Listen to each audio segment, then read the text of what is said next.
पहला श्लोक है। महाराज जी कहते ने दुनिया दे उत्ते एक परमेश्वर ही ऐसी शख्सियत है जो मनुख दे दुख दर्द दूर कर सकती है, दूर कर सकता है। पर पहला महाराज जी ये कहते ने दर्द ते वो दूर कर देगा, दुख ते वो दूर करता है, पर ਉਹਦੇ वास्ते पहला एक शर्त है ਜਿਹੜੀ मनुख ਨੂੰ पूरी करनी ਪੈਂਦੀ है। महाराज जी ने दर्द शब्द तो पहला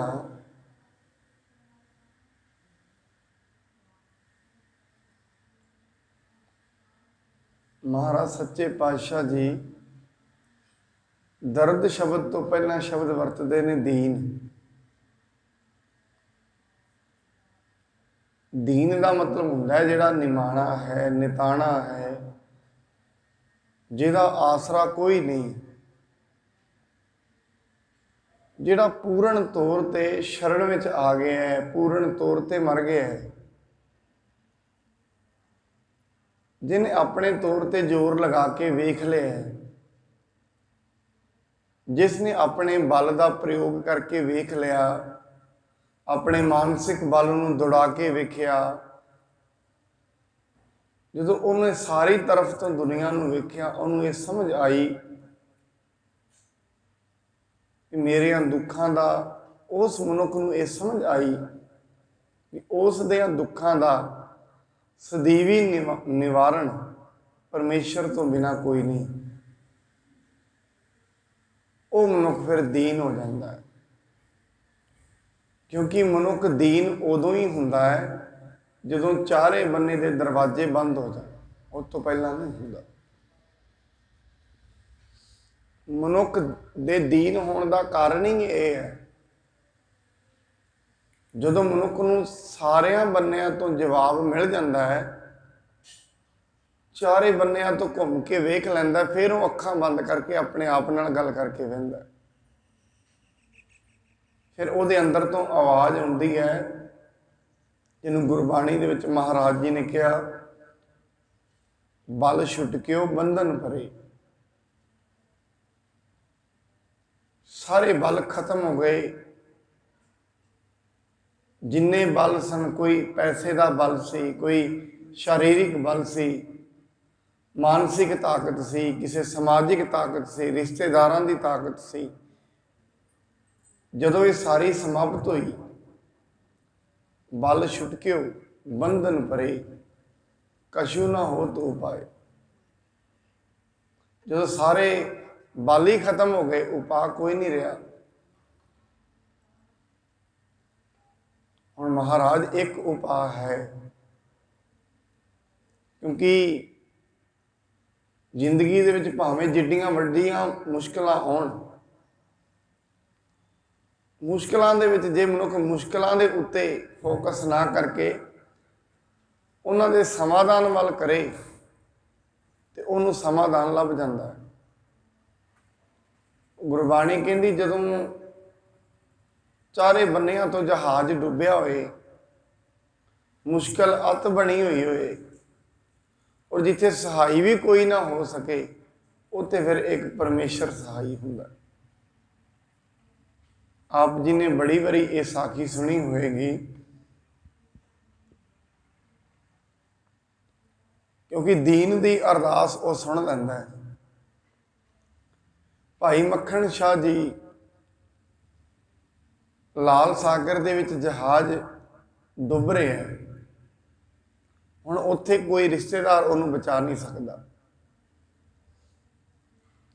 कोई दूजा जहाज भी नेड़े नहीं है, समाजिक तौर पर बरादरी का जहाज, कोई मित्र का जहाज नेड़े नहीं लग सकता, क्योंकि समुंदर है, ਸਮੁੰਦਰ ਦੇ ਵਿੱਚ ਤੇ ਆਪਣੇ ਆਪ ਨੂੰ ਬਚਾਉਣਾ ਔਖਾ ਹੈ, ਦੂਜੇ ਦਾ ਜਹਾਜ਼ ਬਚਾਉਣਾ ਤੇ ਗੱਲ ਹੀ ਦੂਜੀ ਹੈ। ਹੁਣ ਮੱਖਣ ਸ਼ਾਹ ਵਪਾਰੀ ਹੈ। ਹੁਣ ਜਿਹੜਾ ਵਪਾਰੀ ਹੈ ਘੱਟੋ ਘੱਟ ਬੌਧਿਕ ਤੌਰ ਤੇ ਥੋੜਾ ਜਿਹਾ ਉੱਚਾ ਹੁੰਦਾ ਆਮ ਦੁਨੀਆ ਨਾਲੋਂ, ਔਰ ਵਪਾਰ ਕਰਨ ਵੀ ਆਪਣੇ ਦੇਸ਼ ਤੋਂ ਦੂਜੇ ਦੇਸ਼ ਗਿਆ, ਇਹਦਾ ਮਤਲਬ ਵਪਾਰੀ ਹੋਰ ਵੀ ਤਕੜਾ ਹੈ। ਉਹ ਇੱਕ ਤੇ ਵਪਾਰ ਆਪਣੇ ਆਪਣੇ, ਜਿਹਦਾ ਵਪਾਰ ਹੀ ਦੂਜੇ ਦੇਸ਼ 'ਚ ਹੋਏ, ਜਹਾਜ਼ ਸਮੁੰਦਰ 'ਚ ਹੈ, ਇਹ ਤੋਂ ਇਹ ਹਿਸਾਬ ਲੱਗਦਾ ਹੈ ਵਪਾਰੀ ਬਹੁਤ ਤਕੜਾ ਹੈ। ਪਰ ਵਪਾਰੀ ਬੜਾ ਤਕੜਾ ਹੈ, ਦੂਜੇ ਤੌਰ ਤੇ ਉਹਦਾ ਧਰਮ ਦਾ ਅਕੀਦਾ ਵੀ ਬੜਾ ਤਕੜਾ ਹੈ, ਧਰਮ ਦਾ ਵਿਸ਼ਵਾਸ ਵੀ ਬੜਾ ਤਕੜਾ ਹੈ, ਭਰੋਸਾ ਬੜਾ ਤਕੜਾ ਹੈ। ਹੁਣ ਉਹ ਇਹ ਸਮਝ ਰਿਹਾ ਹੈ ਇਹ ਮੁਸ਼ਕਿਲ ਦੇ ਵਿੱਚ ਦੁਨੀਆ ਸਹਾਈ ਨਹੀਂ ਹੋ ਸਕਦੀ। ਕੋਈ ਰਿਸ਼ਤੇਦਾਰ, ਭੈਣ ਭਰਾ ਸਮਾਜਿਕ ਤੌਰ ਤੇ ਨੇੜੇ ਨਹੀਂ ਲੱਗ ਸਕਦਾ। ਫਿਰ ਸੋਚਦਾ ਇੱਕ ਸ਼ਕਤੀ ਹੈ ਜਿਹੜੀ ਮੈਨੂੰ ਇੱਥੇ ਵੀ ਬਚਾ ਸਕਦੀ ਹੈ। ਇੱਕ ਸ਼ਕਤੀ ਐਸੀ ਹੈ ਜਿਹੜੀ ਇੱਥੇ ਵੀ ਮੇਰਾ ਬੇੜਾ ਬੰਨੇ ਕਰ ਸਕਦੀ ਹੈ। ਉਹ ਹੈ ਅਰਦਾਸ। ਔਰ ਅਰਦਾਸ ਕਿਹਦੇ ਅੱਗੇ? ਗੁਰੂ ਦੇ ਅੱਗੇ, ਪਰਮੇਸ਼ਰ ਦੇ ਅੱਗੇ ਕੀਤੀ ਅਰਦਾਸ।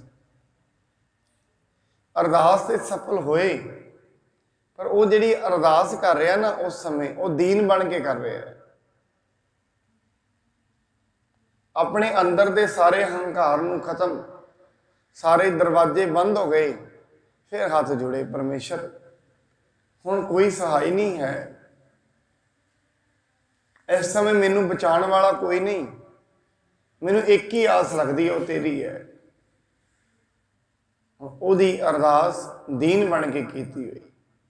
ਮੈਂ ਫਿਰ ਬੇਨਤੀ ਕਰਾਂ, ਪਰਮਾਤਮਾ ਦਰਦ ਤੇ ਦੂਰ ਕਰਦਾ ਹੈ, ਪਰ ਕਰਦਾ ਕਿਹਨਾਂ ਦੇ ਹੈ? ਦੀਨਾਂ ਦੇ। ਪਹਿਲੀ ਸ਼ਰਤ ਹੈ ਦੀਨ ਬਣ ਕੇ ਮਨੁੱਖ ਆਏ। ਮਨੁੱਖ ਦਾ ਹਿਰਦਾ ਦੂਜੀਆਂ ਆਸਾਂ ਛੱਡ ਕੇ ਆਏ। ਜਿਹਨੂੰ ਬਾਣੀ ਕਹਿੰਦੇ ਕਿਸ ਹੀ ਧੜਾ ਕੀਆ ਸੁਤ ਮੀਤ ਨਾਲ ਭਾਈ, ਕਿਸ ਹੀ ਧੜਾ ਕੀਆ ਕੁੜਮ ਸੱਕੇ ਨਾਲ ਜਵਾਈ, ਹਮਰਾ ਧੜਾ ਹਰ ਰਹਿਆ ਸਮਾਈ। ਗੁਰੂ ਰਾਮਦਾਸ ਜੀ ਦਾ ਇਹ ਸ਼ਬਦ ਹੈ।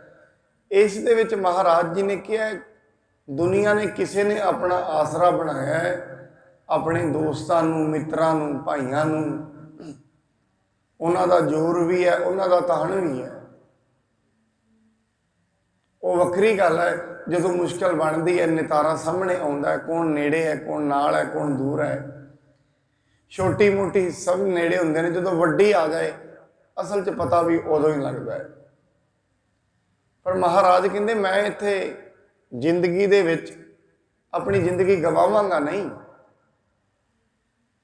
ਕਹਿੰਦੇ ਹੇ ਮਨੁੱਖ ਆਪਣੀ ਜ਼ਿੰਦਗੀ ਗਵਾ ਨਾ, ਕਿਉਂਕਿ ਅੱਜ ਹੀ ਆਪਣਾ ਧੜਾ ਪਰਮੇਸ਼ਰ ਨੂੰ ਬਣਾ ਲੈ, ਆਪਣਾ ਆਸਰਾ ਪਰਮੇਸ਼ਰ ਨੂੰ ਬਣਾ। ਜਿੰਨੇ ਬਾਹਰੀ ਆਸਰੇ ਬਣਾਏਗਾ ਉਹ ਇੱਕ ਦਿਨ ਟੁੱਟ ਜਾਣਗੇ। ਕੋਈ ਥੋੜੀ ਜਿਹੀ ਮੁਸ਼ਕਲ ਤੇ ਟੁੱਟ ਜਾਏਗਾ, ਕੋਈ ਤੋਂ ਵੱਡੀ ਤੇ ਟੁੱਟ ਜਾਏਗਾ। ਅਸਲ 'ਚ ਜਿਸ ਦਿਨ ਤੇ ਸਰੀਰ ਟੁੱਟੇਗਾ ਉਸ ਦਿਨ ਤੇ ਸਾਰੇ ਹੀ ਆਸਰੇ ਚਲੇ ਜਾਣਗੇ, ਉਸ ਦਿਨ ਤੇ ਕਿਸੇ ਵੀ ਨਾਲ ਨਹੀਂ ਜਾਣਾ। ਇਹ ਜਿਹੜੀ ਪੰਕਤੀ ਅੱਜ ਜਿਹੜੀ ਇਹ ਪੌੜੀ ਹੈ, ਇਹਦੇ ਵਿੱਚ ਮਹਾਰਾਜ ਇਹ ਸਾਰੀਆਂ ਗੱਲਾਂ ਇਹੀ ਦੱਸਦੇ ਨੇ। ਕਹਿੰਦੇ ਦੀਨ ਦਰਦ, ਦਰਦ ਪਰਮੇਸ਼ਰ ਦੂਰ ਕਰਦਾ ਹੈ। ਪਹਿਲਾਂ ਸ਼ਰਤ ਹੈ ਮਨੁੱਖ ਦੀਨ ਹੋਏ। ਅੱਗੇ ਮਹਾਰਾਜ ਕਹਿੰਦੇ ਦੀਨ ਦਰਦ ਦੁੱਖ ਭੰਜਨਾ, ਦੀਨਾਂ ਦੇ ਦਰਦ ਦੂਰ ਕਰਨ ਵਾਲੇ ਪਰਮੇਸ਼ਰ। ਦੁੱਖ ਭੰਜਨਾ, ਦੁੱਖਾਂ ਨੂੰ ਤੋੜਨ ਵਾਲੇ। ਭੰਜਨ ਦਾ ਮਤਲਬ ਹੁੰਦਾ ਤੋੜਨ ਵਾਲੇ। ਜਿਹਨੂੰ ਕਹਿੰਦੇ ਦੁੱਖ ਭੰਜਨ ਤੇਰਾ ਨਾਮ ਜੀ, ਦੁੱਖ ਭੰਜਨ ਤੇਰਾ ਨਾਮ। ਇੱਥੇ ਸ਼ਬਦ ਵਰਤਿਆ ਭੰਜਨ।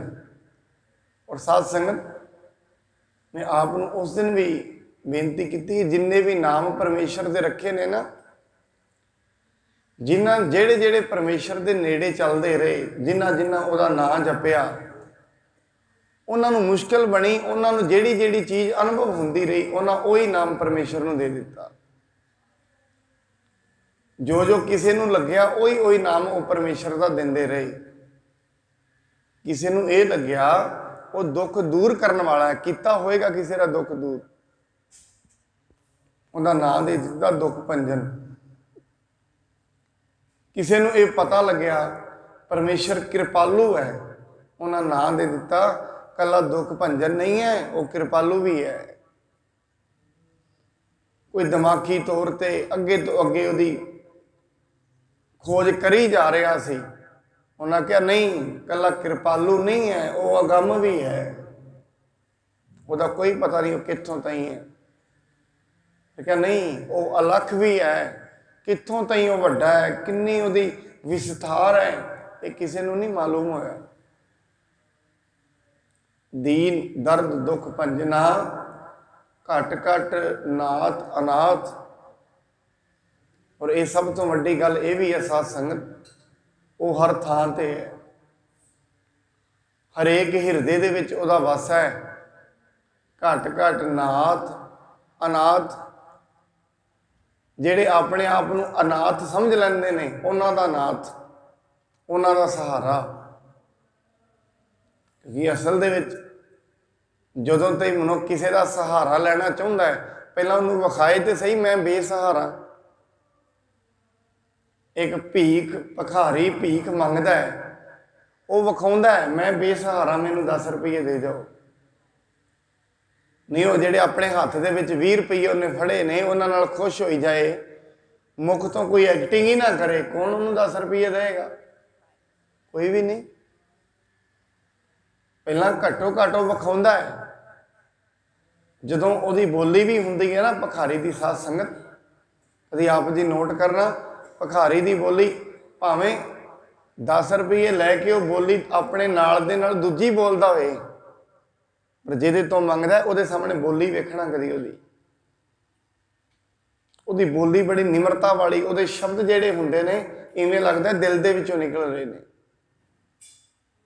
ਭਾਵੇਂ ਉਹ ਉਦੋਂ ਜਿਹੜੇ ਸ਼ਬਦ ਕੱਢ ਰਹੇ ਹੈ ਕੁਝ ਲੈਣ ਵਾਸਤੇ ਕੱਢ ਰਹੇ ਹੈ। ਔਰ ਸਾਧ ਸੰਗਤ ਜਦੋਂ ਕਿਸੇ ਤੋਂ ਕੁਝ ਲੈਣਾ ਹੁੰਦਾ ਨਾ, ਬੋਲੀ ਚਾਹੀਦੀ ਵੀ ਐਸੀ ਹੋਈ ਹੈ। ਜਦੋਂ ਕਿਸੇ ਤੋਂ ਕੁਝ ਲੈਣਾ ਹੈ ਬੋਲੀ ਬੜੀ ਨਿਮਰਤਾ ਵਾਲੀ ਚਾਹੀਦੀ ਹੈ।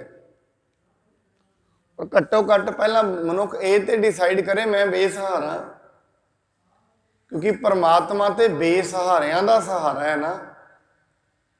ਜਿਸ ਮਨੁੱਖ ਨੂੰ ਹਜੇ ਤਾਈਂ ਸਹਾਰਾ ਦੁਨੀਆ ਦਾ ਹੈ, ਜਿਸ ਨੂੰ ਹਜੇ ਤਾਈਂ ਸਹਾਰਾ ਆਪਣੀ ਬੁੱਧੀ ਦਾ ਹੈ ਵੀ ਜੇ ਮੈਨੂੰ ਮੁਸ਼ਕਿਲ ਆਏਗੀ ਮੈਂ ਬੁੱਧੀ ਦੇ ਨਾਲ ਠੀਕ ਕਰ ਲਵਾਂਗਾ, ਜਿਸ ਮਨੁੱਖ ਨੂੰ ਹਜੇ ਤਾਈਂ ਇਹ ਸਹਾਰਾ ਹੈ ਮੈਨੂੰ ਹਜੇ ਕਿਸੇ ਸਹਾਰੇ ਦੀ ਜ਼ਰੂਰਤ ਨਹੀਂ, ਉਹਦਾ ਸਹਾਰਾ ਕੌਣ ਬਣੇਗਾ? ਕੋਈ ਵੀ ਨਹੀਂ। ਇਸ ਕਰਕੇ ਮਹਾਰਾਜ ਕਹਿੰਦੇ ਨਾਥ ਅਨਾਥ। ਪਰਮਾਤਮਾ ਨਾਥ ਤੇ ਹੈ, ਪਰ ਕਿਹਨਾਂ ਦਾ ਹੈ? ਅਨਾਥਾਂ ਦਾ ਹੈ। ਘੱਟ ਘੱਟ ਨਾਥ ਅਨਾਥ। ਔਰ ਇੱਥੇ ਬੜੀ ਵੱਡੀ ਇਹ ਗੱਲ ਹੈ, ਕਹਿੰਦੇ ਉਹ ਘੱਟ ਘੱਟ ਦੇ ਵਿੱਚ ਹੈ, ਹਰੇਕ ਹਿਰਦੇ ਦੇ ਵਿੱਚ ਹੈ। ਦੁਨੀਆ ਤੇ ਐਸਾ ਕੋਈ ਹਿਰਦਾ ਨਹੀਂ, ਐਸਾ ਕੋਈ ਕਣ ਨਹੀਂ ਜਿਹਦੇ ਵਿੱਚ ਉਹ ਨਹੀਂ ਹੈ। ਉਹ ਵੱਖਰੀ ਗੱਲ ਹੈ। ਕਹਿੰਦੇ ਨੇ ਕਿਸੇ ਮਨੁੱਖ ਨੂੰ ਕਿਸੇ ਪੁੱਛਿਆ, ਕਹਿੰਦੇ ਪਰਮਾਤਮਾ ਹਰ ਥਾਂ ਹੈ? ਕਹਿੰਦੇ ਹਰ ਥਾਂ। ਕਹਿੰਦੇ ਤੁਸੀਂ ਅਨੁਭਵ ਕੀਤਾ ਹੈ? ਕਹਿੰਦੇ ਨਹੀਂ। ਕਹਿੰਦੇ ਜਦੋਂ ਤੁਸੀਂ ਅਨੁਭਵ ਹੀ ਨਹੀਂ ਕੀਤਾ ਤੁਸੀਂ ਕਿਵੇਂ ਕਹਿ ਸਕਦੇ ਹੋ ਹਰ ਥਾਂ ਹੈ? ਜਿਹਨੂੰ ਗੁਰਬਾਣੀ ਕਹਿੰਦੀ ਸੁਣ ਵੱਡਾ ਆਖਿਆ ਸਭ ਕੋਏ, ਕੇਵੜ ਵੱਡਾ ਡੀਠਾ ਹੋਏ। ਜਦੋਂ ਤੁਸੀਂ ਉਹਨੂੰ ਵੇਖਿਆ ਹੀ ਨਹੀਂ ਕਿਵੇਂ ਕਹਿ ਸਕਦੇ ਹਾਂ ਹਰ ਥਾਂ ਹੈ? ਔਰ ਸਾਧ ਸੰਗਤ 90% ਲੋਕ ਬਿਨਾਂ ਅਨੁਭਵ ਕੀਤੇ, ਕਦੇ ਸਤ ਸੰਗਤ ਨਹੀਂ ਕੀਤੀ, ਕਦੇ ਸਿਮਰਨ ਨਹੀਂ ਕੀਤਾ, ਪਰ ਇਹ ਕਹਿ ਦਿੰਦੇ ਨੇ ਪਰਮਾਤਮਾ ਹੈ। ਔਰ ਉਹੀ ਲੋਕ ਸਭ ਤੋਂ ਪਹਿਲਾਂ ਜਿਸ ਦਿਨ ਮੁਸ਼ਕਿਲ ਬਣਦੀ ਹੈ ਉਹੀ ਕਹਿ ਦਿੰਦੇ ਨਹੀਂ ਹੈ। ਉਹੀ ਲੋਕ ਜਿਨ੍ਹਾਂ ਨੇ ਜਾਣ ਲਿਆ ਉਹਨਾਂ ਨੂੰ ਕਹਿਣ ਦੀ ਲੋੜ ਨਹੀਂ, ਉਹ ਹਰ ਥਾਂ ਹੈ, ਉਹਨਾਂ ਨੂੰ ਪਤਾ ਹੈ। ਉਹ ਕਹਿੰਦੇ ਨੇ ਤੁਹਾਨੂੰ ਪਤਾ ਅਨੁਭਵ ਹੀ ਨਹੀਂ ਕੀਤਾ ਕਿਵੇਂ ਕਹਿ ਸਕਦੇ ਹੋ? ਉਹ ਕਹਿੰਦੇ ਨੇ ਮੌਤ ਹੈ। ਕਹਿੰਦੇ ਹੈ। ਕਹਿੰਦੇ ਤੁਸੀਂ ਮਰ ਕੇ ਵੇਖਿਆ? ਕਹਿੰਦੇ ਨਹੀਂ, ਸੁਣਿਆ ਲੋਕਾਂ ਤੋਂ। ਕਹਿੰਦੇ ਜੇ ਮੌਤ ਹੈ, ਮਨੁੱਖ ਕਹਿੰਦੇ ਕਿਵੇਂ ਪਤਾ ਲੱਗਿਆ? ਕਹਿੰਦੇ ਫਲਾਣਾ ਮਨੁੱਖ ਲੰਮਾ ਪਿਆ ਸੀ ਮਰ ਗਿਆ, ਉਹ ਤੋਂ ਪਤਾ ਲੱਗ ਗਿਆ ਮੌਤ ਹੈ। ਕਹਿੰਦੇ ਜਦੋਂ ਮੌਤ ਕਦੇ ਵੇਖੀ ਨਹੀਂ, ਆਪ ਤੁਸੀਂ ਮਰੇ ਨਹੀਂ, ਪਰ ਮੌਤ ਬਾਰੇ ਜਾਣਦੇ ਹੋ ਨਾ? ਕਹਿੰਦੇ ਜਾਣਦੇ ਆ, ਪਰ ਤੁਸੀਂ ਤੇ ਕਦੇ ਨਹੀਂ ਮਰੇ, ਫਿਰ ਕਿਵੇਂ ਜਾਣਦੇ? ਕਹਿੰਦੇ ਲੋਕਾਂ ਨੂੰ ਮਰਦੇ ਵੇਖਿਆ। ਕਹਿੰਦੇ ਇਵੇਂ ਪਰਮਾਤਮਾ ਹੈ, ਦੁਨੀਆ ਨੂੰ ਪਾਉਂਦੇ ਵੇਖਿਆ। ਜਿਨ੍ਹਾਂ ਨੇ ਪਾਇਆ ਉਹਨਾਂ ਨੇ ਦੱਸਿਆ ਹੈ, ਜਿਨ੍ਹਾਂ ਨੇ ਪਾਇਆ ਉਹਨਾਂ ਨੇ ਕਿਹਾ ਚਿੰਤਾ ਮਤ ਕਰੋ, ਉਹਨਾਂ ਕਿਹਾ ਇਹ ਗੱਲ। ਜਿਨ੍ਹਾਂ ਨੇ ਪਰਮੇਸ਼ਰ ਨੂੰ ਪਾ ਲਿਆ ਉਹਨਾਂ ਨੇ ਧਰਵਾਸ ਦਿੱਤਾ ਦੁਨੀਆ ਨੂੰ, ਤੁਸੀਂ ਨਾ ਪਰੇਸ਼ਾਨ ਹੋਵੋ। ਦੁਨੀਆ ਨੂੰ ਗੁਰੂ ਨਾਨਕ ਸਾਹਿਬ ਨੇ ਬਾਂਹ ਉੱਚੀ ਕਰਕੇ ਕਿਹਾ, ਮਨੁੱਖਾ ਇਹਨਾਂ ਪਰੇਸ਼ਾਨੀਆਂ ਫਿਕਰਾਂ ਨੂੰ ਛੱਡ ਦੇ, ਪਰੇਸ਼ਾਨੀਆਂ ਤੇਰੇ ਕੀਤਿਆਂ ਦੂਰ ਹੋਣੀਆਂ ਵੀ ਨਹੀਂ, ਛੱਡ ਦੇ ਇਹਨਾਂ ਨੂੰ।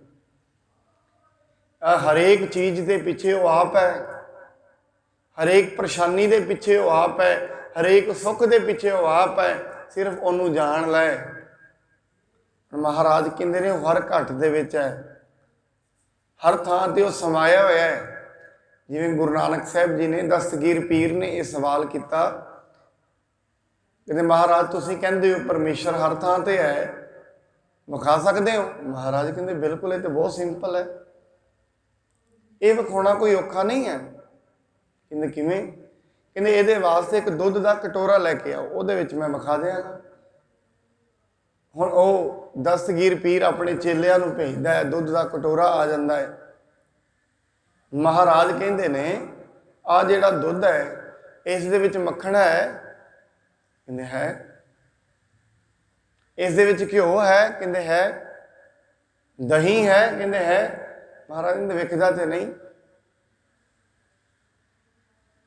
ਤੂੰ ਕਹਿੰਦਾ ਇਹ ਦੁੱਧ ਹੈ, ਦੁੱਧ ਦੇ ਵਿੱਚ ਦਹੀਂ ਹੈ, ਮੱਖਣ ਹੈ, ਪਨੀਰ, ਜਿੰਨੇ ਵੀ ਉਤੋਂ ਪਦਾਰਥ ਬਣਦੇ ਨੇ ਸਾਰੇ ਨੇ, ਪਰ ਗੁਰੂ ਸਾਹਿਬ ਕਹਿੰਦੇ ਵੇਖਦਾ ਨਹੀਂ।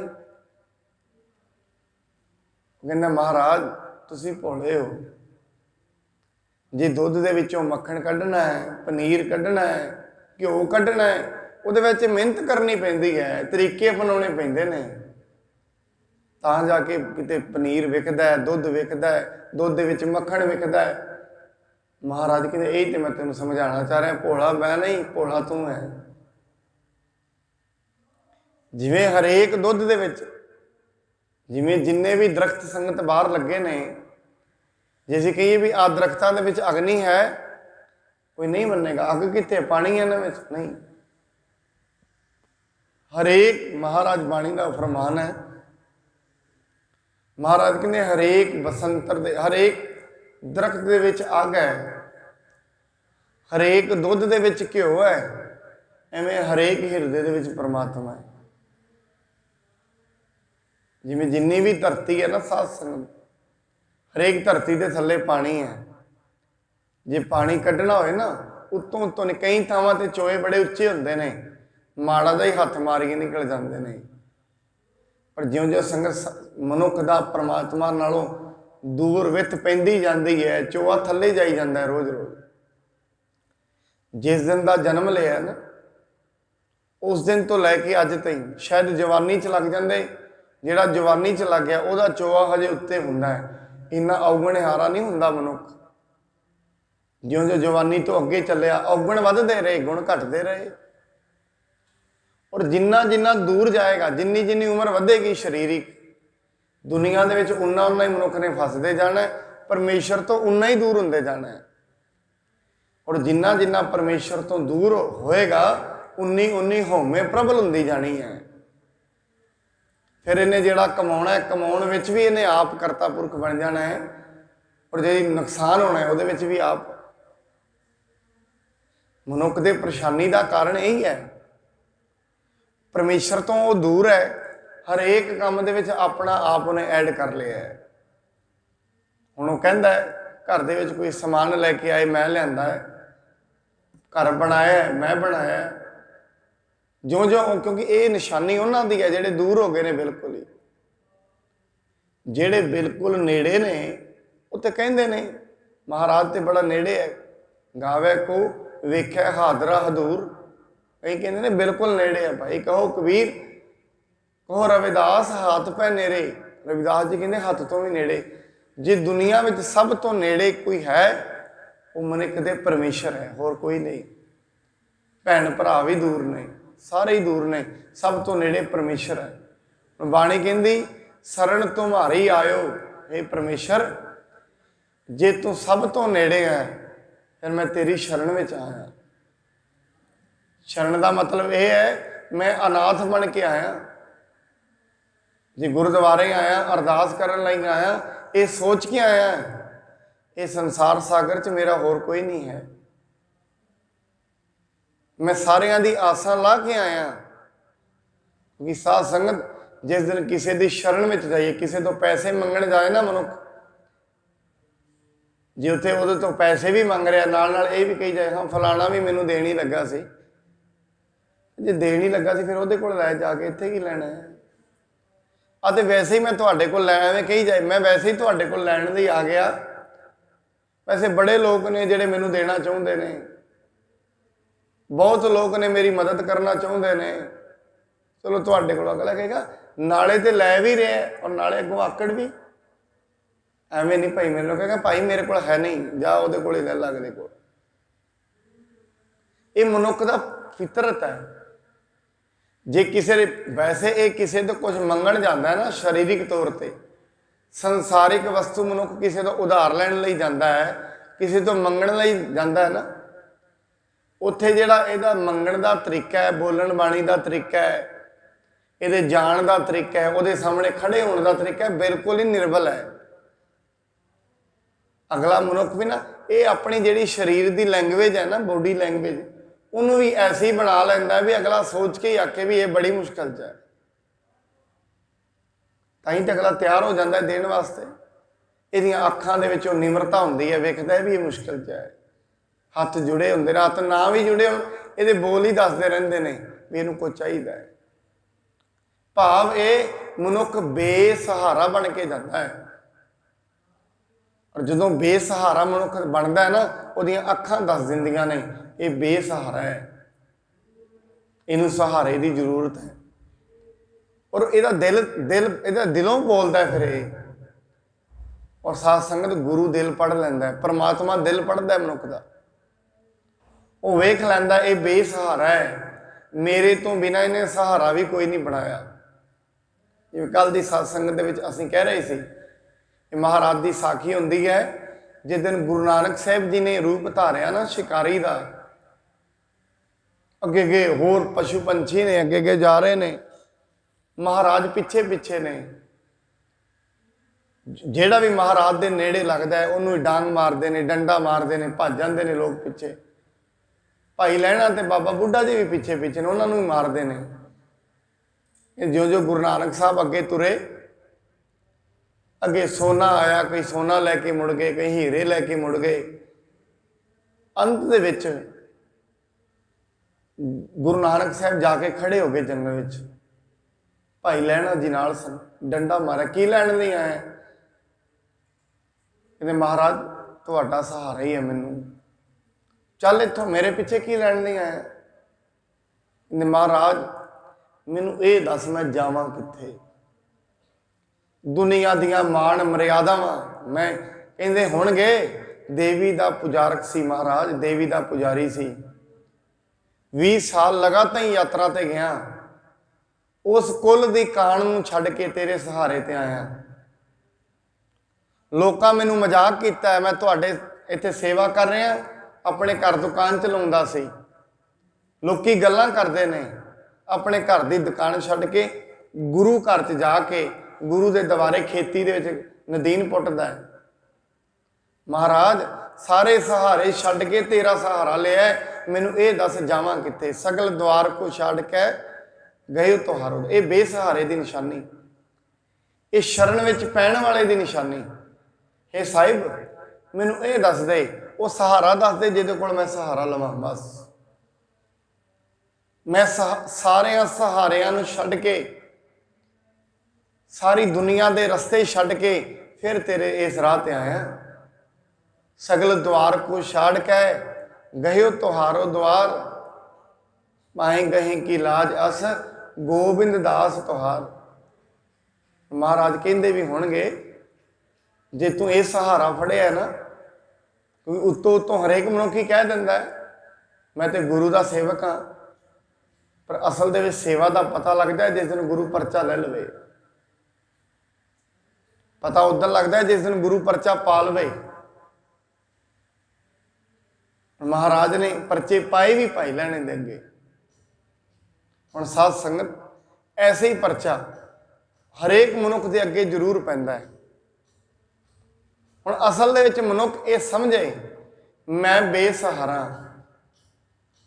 और सहारा मैनू चाहिए।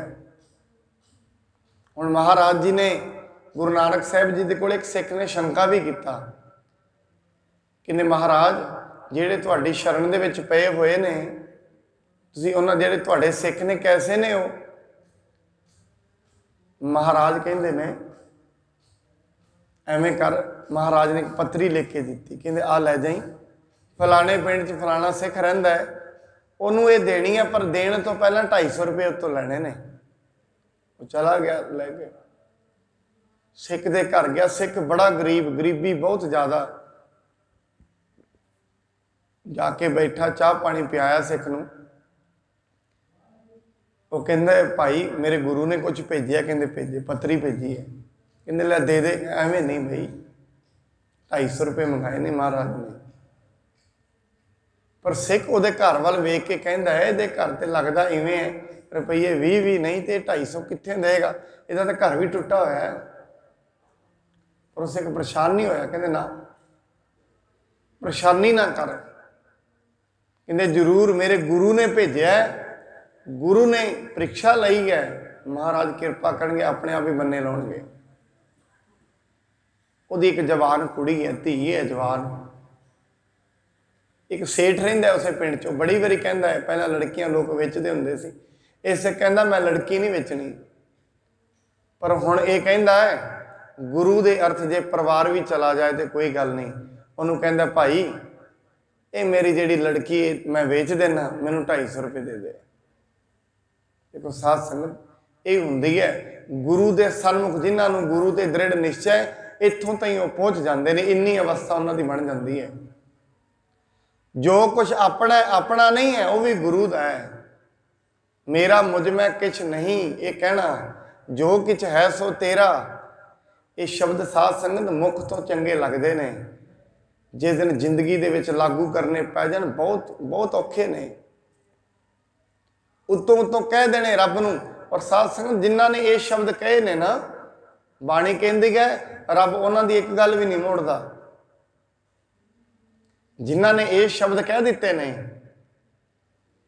परमेश्वर उन्हां दे वस विच है। जो परमेश्वर नूं कहण ना सूरज अज नहीं चढ़ना चाहिए नहीं चढ़ेगा। इन्नी अवस्था के मालक होंदे ने। अपनी कुड़ी नूं दिता वो कहंदा है तू 250 क्यों लेना 1000 ले ला कहंदा नहीं पाप नहीं करना 250 ही चाहिए ने। गुरु दे अर्थ 50 फालतू दे दे 50 सिख नूं देने ने भी वो लैके आया मेरे गुरु का संदेशा लैके 50 उन्होंने देने ने 250 गुरु दे ने। लैके चला गया गुरु नानक साहब जी को महाराज को।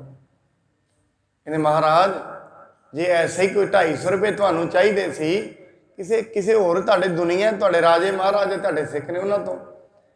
महाराज कहने गुरु नूं पैसिਆਂ की लोड़ नहीं है मैं तेरियां अखां खोलणियां सन सिੱਖੀ कित्थों तई दी हुंदी है।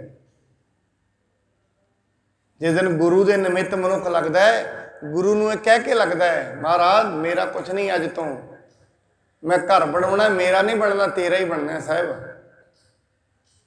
जो राज देता कवन वडाई जो भीख मंगाए तो क्या घट जाई।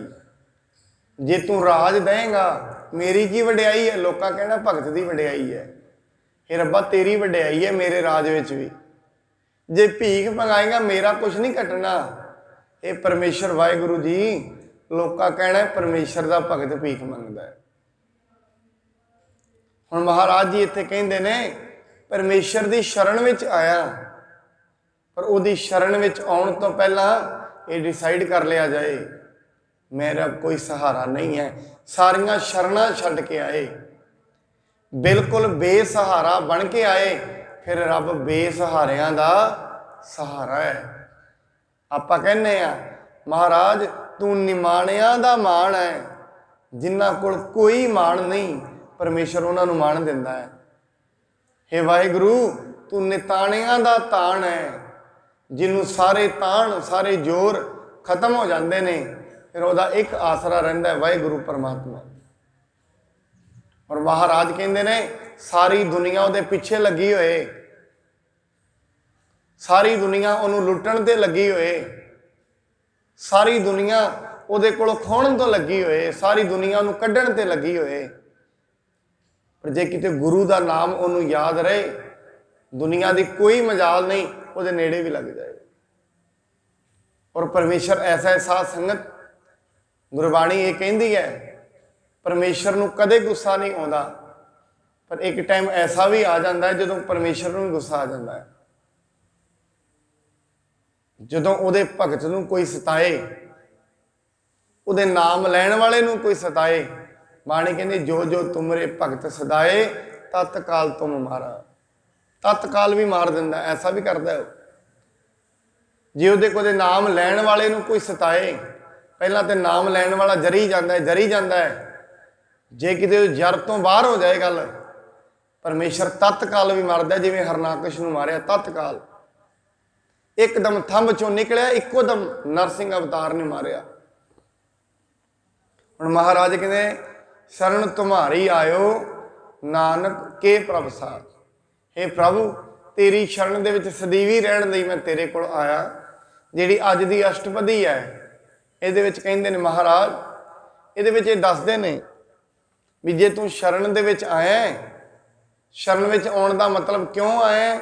ਕਿਉਂਕਿ ਜਹ ਮਾਤ ਪਿਤਾ ਸੁਤ ਮੀਤ ਨਾ ਭਾਈ, ਮਨ ਉਹਾਂ ਨਾਮ ਤੇਰੇ ਸੰਗ ਸਹਾਈ। ਜਿੱਥੇ ਕਿਸੇ ਨੇ ਸਹਾਰਾ ਨਹੀਂ ਬਣਨਾ, ਕਿਉਂਕਿ ਸਾਧ ਸੰਗਤ ਸਮਾਜਿਕ ਤੌਰ ਤੇ ਮਾਤਾ ਪਿਤਾ ਭੈਣ ਭਰਾ ਸਹਾਈ ਨੇ, ਪਰ ਜਿਸ ਦਿਨ ਸਰੀਰ ਛੱਡ ਜਾਣਾ ਉਦਣ ਤੇ ਇਹ ਨਹੀਂ ਹੋਣਗੇ।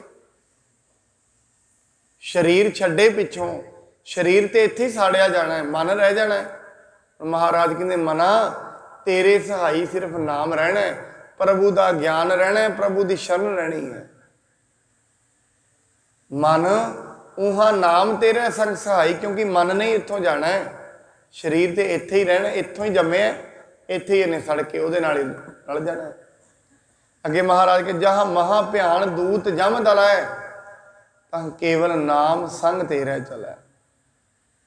ਵੱਡੇ ਵੱਡੇ ਭਿਆਨਕ ਜਮਦੂਤਾਂ ਦਾ ਡਰ ਉਹ ਜ਼ਿੰਦਗੀ ਦੇ ਵਿੱਚੋਂ ਨਿਕਲ ਜਾਂਦਾ ਹੈ ਜਿਸ ਦਿਨ ਨਾਮ, ਮਹਾਰਾਜ ਕਹਿੰਦੇ ਨੇ ਤਾਂ ਕੇਵਲ ਨਾਮ ਸੰਗ ਤੇਰੇ ਚਲੈ। ਇਹ ਮੰਨਿਆ ਜਾਂਦਾ ਹੈ ਜਦੋਂ ਮਨੁੱਖ, ਅਗਰ ਮਨੁੱਖ ਨੇ ਔਗਣ ਕੀਤੇ ਹੋਣ, ਉਹਨੂੰ ਮਾਰ ਪੈਂਦੀ ਹੈ ਜਮਾਂ ਦੀ, ਔਰ ਪੈਂਦੀ ਬਹੁਤ ਜ਼ਿਆਦਾ ਹੈ। ਇਹ ਉਹਨਾਂ ਨੇ ਗੱਲ ਦੱਸੀ ਹੈ ਜਿਹੜੇ ਹੁਣ ਇੱਕ ਮਨੁੱਖ ਸ਼ੰਕਾ ਕਰੇ ਮੈਂ ਤੇ ਕਦੇ ਜੰਮ ਵੇਖਿਆ ਹੀ ਨਹੀਂ, ਕਿ ਭਾਈ ਤੇਰੀ ਉਨੀ ਅਵਸਥਾ ਹੀ ਨਹੀਂ, ਜੇ ਵੇਖ ਲੈ ਅੱਗਾ ਵੇਖਣ ਦੀ ਅਵਸਥਾ ਕਿਸੇ ਦੀ ਹਰੇਕ ਦੀ ਥੋੜੀ ਨਾ। ਕਈ ਹੁਣ ਕਹਿ ਦਿੰਦੇ ਨੇ ਇਹ ਮਹਾਰਾਜ ਨੇ ਉਵੇਂ ਡਰਾਉਣ ਵਾਸਤੇ ਕਿਹਾ, ਅਗਲਾ ਜਨਮ ਨਹੀਂ ਹੁੰਦਾ। ਹੁਣ ਜਿੰਨੀ ਕੁ ਜਿਹਦੀ ਬੁੱਧੀ ਹੈ ਉਨੀ ਕੁ ਗੁਰਬਾਣੀ ਦੀ ਵਿਆਖਿਆ ਕਰ ਲੈਂਦਾ ਹੈ। ਆਪ ਆਪਣੀ ਬੁੱਧ ਹੈ ਜੇਤੀ, ਵਰਨਤ ਭਿੰਨ ਭਿੰਨ ਤੋਹੇ ਤੇਤੀ। ਜਿੰਨੀ ਕੁ ਜਿਹਦੀ ਬੁੱਧੀ ਹੁੰਦੀ ਹੈ ਉਨੀ ਕੁ ਦੀ ਵਿਆਖਿਆ ਹੁੰਦੀ ਹੈ। ਇਸ ਕਰਕੇ ਮਹਾਰਾਜ ਕਹਿੰਦੇ ਨੇ ਜਮਾਂ ਦੀ ਫਾਈ, ਕਿਉਂਕਿ ਜੋ ਜੋ ਮਨੁੱਖ ਤੁਰੀ ਜਾਂਦਾ ਨਾ ਨਾਮ ਤੇ, ਸਾਧ ਸੰਗਤ ਮਨੁੱਖ ਦੀ ਜਿਹੜੀ ਸੋਚਣੀ ਹੈ ਨਾਮ ਜਪਦਿਆਂ ਜਪਦਿਆਂ ਰੋਜ਼ ਬਦਲਦੀ ਹੈ। ਉਹਦੇ ਵਿਚਾਰ ਰੋਜ਼ ਬਦਲਦੇ ਨੇ ਜਦੋਂ ਨਾਮ ਜਪੇਗਾ। ਜਦੋਂ ਨਾਮ ਦੇ ਵਿੱਚ ਲੱਗ ਜਾਂਦਾ ਹੈ, ਪਰਮੇਸ਼ਰ ਦੀ ਭਗਤੀ ਵਿੱਚ ਲੱਗ ਜਾਂਦਾ ਹੈ, ਜ਼ਿੰਦਗੀ ਰੋਜ਼ ਬਦਲਦੀ ਹੈ। ਹੁਣ ਜਮਾਂ ਦੀ ਮਾਰ ਇਸ ਨੂੰ ਪੈਣੀ ਹੈ, ਉਹ ਵੱਖਰੀ ਗੱਲ ਹੈ, ਇਹਨੂੰ ਯਾਦ ਨਹੀਂ ਹੈ। ਕਿਉਂ? ਮਨ ਇੰਨਾ ਕਿਤੇ ਖਚਤ ਹੋ ਗਿਆ ਹੈ, ਖਾਣ ਪੀਣ ਦੇ ਵਿੱਚ, ਸੌਣ ਦੇ ਵਿੱਚ, ਮੋਹ ਦੇ ਵਿੱਚ ਇੰਨਾ ਖਚਤ ਹੋ ਗਿਆ ਹੈ, ਜਮਾਂ ਵਾਲੀ ਤੇ ਗੱਲ ਹੀ, ਮਰਨਾ ਯਾਦ ਨਹੀਂ ਰਿਹਾ, ਜਮਾਂ ਦੀ ਤੇ ਗੱਲ ਹੀ ਦੂਰ ਹੈ।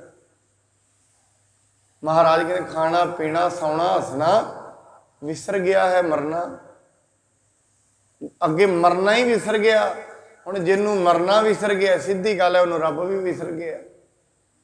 ਕਿਉਂਕਿ ਜਿਹੜੀ ਮੌਤ ਹੁੰਦੀ ਹੈ ਨਾ, ਰੱਬ ਨੂੰ ਚੇਤੇ ਹੀ ਮੌਤ ਕਰਾਉਂਦੀ ਹੈ। ਹੁਣ ਜਿਹਨੂੰ ਮੌਤ ਵਿਸਰ ਗਈ ਹੈ, ਸਿੱਧੀ ਜੀ ਗੱਲ ਹੈ, ਉਹਨੂੰ ਰੱਬ ਵੀ ਵਿਸਰ ਗਿਆ। ਹੁਣ ਮਹਾਰਾਜ ਕਹਿੰਦੇ ਨੇ ਨਾਮ ਤੇਰੇ, ਜਮਾਂ ਦੀ ਜਦੋਂ ਤੇਰੇ ਤੇ ਮਾਰ ਪਏਗੀ, ਨਾਮ ਸਹਾਈ ਹੋਏਗਾ। ਹੁਣ ਸਾਧ ਸੰਗਤ ਮੈਂ ਆਪ ਜੀ ਨੂੰ ਕਹਿ ਰਹੇ ਹਾਂ, ਜਿਨ੍ਹਾਂ ਨੇ ਕਦੇ ਅਨੁਭਵ ਨਹੀਂ ਕੀਤਾ ਉਹ ਕਹਿ ਸਕਦੇ ਨਹੀਂ ਹੁੰਦੇ। ਹੁਣ ਜਿਹੜਾ ਮਨੁੱਖ ਕਦੇ ਅਮਰੀਕਾ ਹੀ ਨਹੀਂ ਗਿਆ, ਉਹ ਇੱਥੇ ਬੈਠਾ ਕਹਿ ਸਕਦਾ ਅਮਰੀਕਾ ਹੈ ਹੀ ਨਹੀਂ, ਕਿਉਂ ਗਿਆ ਹੀ ਕਦੇ ਨਹੀਂ।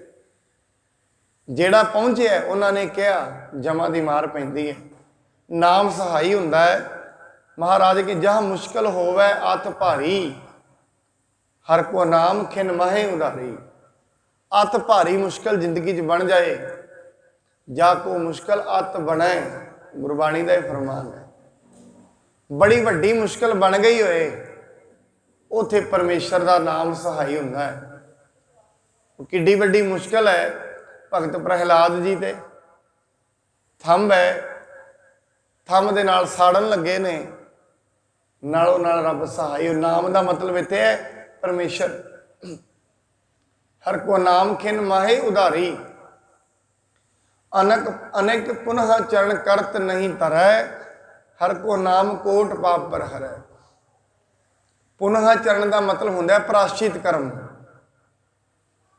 ਪ੍ਰਾਸ਼ਚਿਤ ਕਰਮ ਹੁੰਦੇ ਨੇ ਬਾਹਰੀ ਤੌਰ ਤੇ ਦਾਨ ਦੇਣਾ। ਕਈ ਐਸੇ ਕਰਮ ਨੇ ਜਿਹੜੇ ਵੇਦਾਂ ਨੇ ਪ੍ਰਾਸ਼ਚਿਤ ਕਰਮ ਗਿਣੇ ਨੇ, ਪਰ ਗੁਰਬਾਣੀ ਕਹਿੰਦੀ ਤੈਨੂੰ ਪੁਨः ਚਰਨ ਕਰਨ ਦੀ ਲੋੜ ਨਹੀਂ ਹੈ। ਸਿਰਫ ਪਰਮੇਸ਼ਰ ਦਾ ਨਾਮ ਜਪੇ, ਹਰੀ ਦਾ ਨਾਮ ਤੇਰੇ ਕੋਟ ਪਾਪਾਂ ਨੂੰ ਦੂਰ ਕਰ ਦੇਗਾ, ਕਰੋੜਾਂ ਪਾਪਾਂ ਨੂੰ। ਕਰੋੜ ਪਾਪ, ਕਰੋੜਾਂ ਅਵਗੁਣ ਹੋਣ, ਔਰ ਜਿੰਨੇ ਵੀ ਦੁੱਖ ਨੇ ਨਾ ਸਾਧ ਸੰਗਤ, ਇਹਨਾਂ ਦਾ ਜਿਹੜਾ ਮੂਲ ਹੁੰਦਾ ਉਹ ਪਾਪ ਹੀ ਹੁੰਦਾ ਹੈ। ਪਾਪ ਜਿਹੜਾ ਬੀਜ ਹੈ, ਦੁੱਖ ਉਹਦੇ ਫਲ ਨੇ। ਮਨੁੱਖ ਨੇ ਪਾਪ ਬੀਜੇ ਨੇ, ਉਹਨੂੰ ਪਾਪਾਂ ਨੂੰ ਫਲ ਕਿਹੜੇ ਲੱਗਦੇ ਨੇ? ਦੁੱਖਾਂ ਦੇ। ਪਰ ਜਦੋਂ ਮਨੁੱਖ ਬੀਜਦਾ ਹੁੰਦਾ ਉਦੋਂ ਇਹਨੂੰ ਪਤਾ ਨਹੀਂ ਹੁੰਦਾ। ਗੁਰਬਾਣੀ ਕਹਿੰਦੀ ਹੈ ਬੀਜੇ ਤੇ ਤੂੰ ਹੈ ਨੇ ਪਾਪ, ਤੇ ਉਹਨਾਂ ਜਿਹੜਾ ਪਾਪ ਦਾ ਦਰਖਤ ਖੜਾ ਹੁੰਦਾ ਹੈ, ਉਹਨੂੰ ਜਿਹੜਾ ਫਲ ਲੱਗਦਾ ਉਹ ਦੁੱਖ ਦਾ ਲੱਗਦਾ ਹੈ। ਮਹਾਰਾਜ ਕਹਿੰਦੇ ਨੇ ਇਹ ਦੂਰ ਹੋ ਸਕਦੇ ਨੇ ਹਰੀ ਦੇ ਨਾਮ ਨਾਲ। ਪਰਮੇਸ਼ਰ ਦੀ ਬੰਦਗੀ ਐਸੀ ਹੈ, ਹਰੀ ਦਾ ਨਾਮ ਐਸਾ ਹੈ, ਕਰੋੜਾਂ ਪਾਪਾਂ ਨੂੰ ਵੀ ਸਾੜ ਕੇ ਰਾਖ ਕਰ ਦਿੰਦਾ। ਹਰ ਕੋ ਨਾਮ ਕੋਟ ਪਾਪ ਪਰ ਹਰੈ। ਮਹਾਰਾਜ ਇਸੇ ਕਰਕੇ ਅੰਤ ਦੇ ਵਿੱਚ ਕਹਿੰਦੇ ਨੇ ਗੁਰਮੁਖ ਨਾਮ ਜਪੋ ਮਨ ਮੇਰੇ, ਨਾਨਕ ਪਾਵੋ ਸੂਖ ਕਨੇਰੇ। ਹੁਣ ਮਹਾਰਾਜ ਜੀ ਨੇ ਕਿੱਡੀ ਵੱਡੀ ਇਹ ਗੱਲ ਕਹੀ, ਕਹਿੰਦੇ ਮੇਰਿਆ ਮਨਾ ਗੁਰੂ ਦੇ ਦੱਸੇ ਰਾਹ ਤੇ ਤੁਰ ਕੇ ਪਰਮੇਸ਼ਰ ਦੀ ਬੰਦਗੀ ਕਰ। ਜੇ ਪਰਮੇਸ਼ਰ ਦੀ ਬੰਦਗੀ ਕਰੇਗਾ, ਨਾਨਕ ਪਾਵੋ ਸੂਖ ਕਨੇਰੇ। ਕਨੇਰੇ ਦਾ ਮਤਲਬ ਬਹੁਤ ਜ਼ਿਆਦਾ। ਹੁਣ ਮਹਾਰਾਜ ਜੀ ਨੇ ਇੱਥੇ ਸੁੱਖ ਪ੍ਰਾਪਤ ਕਰਨ ਦਾ ਤਰੀਕਾ ਦੱਸ ਦਿੱਤਾ ਹੈ। ਹੁਣ ਮਨੁੱਖ ਦੀ ਆਪਣੀ ਮਰਜ਼ੀ ਹੈ, ਉਹਨੇ ਇਹ ਤਰੀਕਾ ਅਪਣਾਉਣਾ ਹੈ ਕਿ ਨਹੀਂ।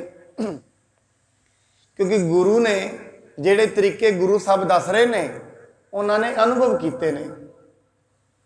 ਜਿੰਨੇ ਵੀ ਇਹ ਤਰੀਕੇ ਮਹਾਰਾਜ ਗੁਰਬਾਣੀ ਸਾਰੀ ਦੀ ਸਾਰੀ ਮਹਾਰਾਜ ਦੀ ਬਾਣੀ ਤਰੀਕੇ ਹੀ ਨੇ ਸੁਖੀ ਹੋਣ ਦੇ, ਆਨੰਦ ਵਿੱਚ ਪਹੁੰਚਣ ਦੇ ਤਰੀਕੇ ਹੀ ਨੇ। ਹੁਣ ਇਹਨਾਂ ਤਰੀਕਿਆਂ ਨੂੰ ਕੋਈ ਤੇ ਆਪਣੀ ਜ਼ਿੰਦਗੀ ਵਿੱਚ ਲਾਗੂ ਕਰ ਲੈਂਦਾ, ਕੋਈ ਨਹੀਂ ਕਰਦਾ। ਹੁਣ ਕਹਿੰਦੇ ਨੇ ਇੱਕ ਭਾਈ ਰਘੁਵੀਰ ਸਿੰਘ ਜੀ ਵੀਰ ਹੋਏ ਨੇ, ਉਹਨਾਂ ਦੀ ਕਿਤਾਬ ਹੈ ਰਮਜੀ ਕਹਾਣੀਆਂ। ਉਹਦੇ ਵਿੱਚ ਉਹ ਲਿਖਦੇ ਨੇ ਵੀ ਇੱਕ ਵਾਰੀ ਇੱਕ ਖੋਜੀ ਸੀ, ਉਹ ਜੰਗਲਾਂ ਦੇ ਵਿੱਚ ਚਲਾ ਗਿਆ। ਉੱਥੇ ਜਾ ਕੇ ਉਹਨੇ ਸੋਨੇ ਦੀ ਖਾਨ ਲੱਭ ਲਈ। ਸੋਨੇ ਦੀ ਖਾਨ ਲੱਭੀ। ਉਹ ਜਿਹੜੇ ਦੇਸ਼ ਚੋਂ ਆਇਆ ਸੀ ਲੋਕੀ ਬੜੇ ਗਰੀਬ ਸਨ। ਉਹਨੇ ਸੋਚਿਆ ਮਨਾ ਮੇਰੇ ਦੇਸ਼ ਦੀ ਗਰੀਬੀ ਦੂਰ ਹੋ ਜਾਏਗੀ, ਪਰਉਪਕਾਰ ਕਰ, ਸੋਨੇ ਦੀ ਖਾਨ ਤਾਂ ਹੀ ਨਾ ਸੜਕ ਬਣਾ ਦਈਏ। ਬੜੇ ਮਹਿੰਗੇ ਮਹਿੰਗੇ ਹੀਰੇ ਉਹ ਲੈ ਕੇ ਤੁਰਿਆ। ਜੰਗਲ ਬੜਾ ਵੱਡਾ ਸੀ। ਉਹ ਕਹਿੰਦਾ ਮੇਰੇ ਲੋਕ ਇੱਥੇ ਨਹੀਂ ਪਹੁੰਚ ਸਕਣਗੇ, ਮੈਨੂੰ ਸੜਕ ਬਣਾਉਣੀ ਚਾਹੀਦੀ ਹੈ। ਹੀਰਾ ਲੈ ਕੇ ਆਪਣੇ ਦੇਸ਼ 'ਚ ਆਇਆ। ਇੱਕ ਜੋਹਰੀ ਨੂੰ ਕਹਿੰਦਾ ਆਹ ਲੈ ਹੀਰਾ, ਇਹਦਾ ਮੁੱਲ ਕਰ। ਕਹਿੰਦੇ ਇਹਦਾ ਮੁੱਲ ਕੋਈ ਨਹੀਂ। ਫਿਰ ਕਹਿੰਦੇ ਜੇ ਮੁੱਲ ਕੋਈ ਨਹੀਂ ਨਾ, ਮੈਨੂੰ ਫਿਰ ਤੂੰ 1.5-2 ਲੱਖ ਦੇ ਦੇ, ਜਾਂ ਇੰਨਾ ਖਰਚਾ ਦੇ ਦੇ, ਮੈਂ ਉੱਥੋਂ ਤੇ ਸੜਕ ਬਣਾ ਸਕਾਂ। ਕਹਿੰਦੇ ਠੀਕ ਹੈ। ਸੜਕ ਵੀ ਬਣ ਗਈ। ਸੜਕ ਬਣ ਕੇ ਤਿਆਰ ਹੋਈ। ਉਹ ਜਿਹੜਾ ਖੋਜੀ ਹੈ ਸੋਚਦਾ ਚੱਲ ਸਾਲ ਬਾਅਦ ਦੁਬਾਰਾ ਫਿਰ ਜਾਣਾ ਆਪਣੇ ਸ਼ਹਿਰ 'ਚ। ਲੋਕੀ ਬੜੇ ਅਮੀਰ ਹੋ ਗਏ ਹੋਣਗੇ, ਕੋਈ ਖਜ਼ਾਨੇ ਦੇ ਵਿੱਚੋਂ ਮਾਲ ਬੜਾ ਲੈ ਆਏ ਹੋਣਗੇ। ਜਾ ਕੇ ਵੇਖਦਾ ਲੋਕੀ ਅੱਜ ਵੀ ਗਰੀਬ ਨੇ, ਅੱਜ ਵੀ ਉਵੇਂ ਹੀ ਨੇ ਜਿਵੇਂ ਪਹਿਲਾਂ ਸਨ। ਪਰ ਲੋਕੀ ਕਹਿੰਦੇ ਨੇ ਖੋਜੀ ਦੀ ਜੈ ਜੈਕਾਰ ਹੋਏ।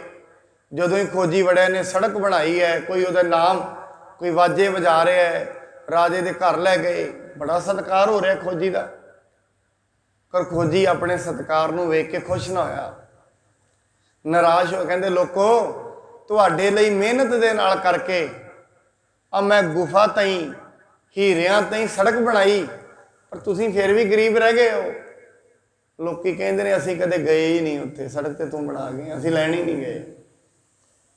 साध संगत गुरु नानक साहब जी महाराज ने, गुरु अर्जन साहब महाराज ने दुखों तो दूर होने लई, सुखों तक पहुँचण लई ये गुरबाणी की सड़क बनाई है गुरु ग्रंथ साहब जी महाराज। मनुख जय जयकार तो करी जाए, गुरु ग्रंथ साहब महाराज की करनी भी चाहिए है।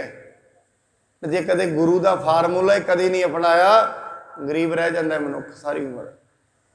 गुरु के दवारे आने वाला भी गरीब रह जाता है। गरीब का मतलब मानसिक तौर पर गरीब, ईरखा दे विच तृष्णा में सड़ता रहता है। कदे गुरु नानक साहब जे शरीरक रूप च आउणगे, वो कहणगे सिखो एड्डी वड्डी पुल बनाया, अज तई इहो जे रह गए। महाराज जय जयकार तुहाडी बड़ी है, असीं पढ़िया कदे नहीं ना समझिया कदे।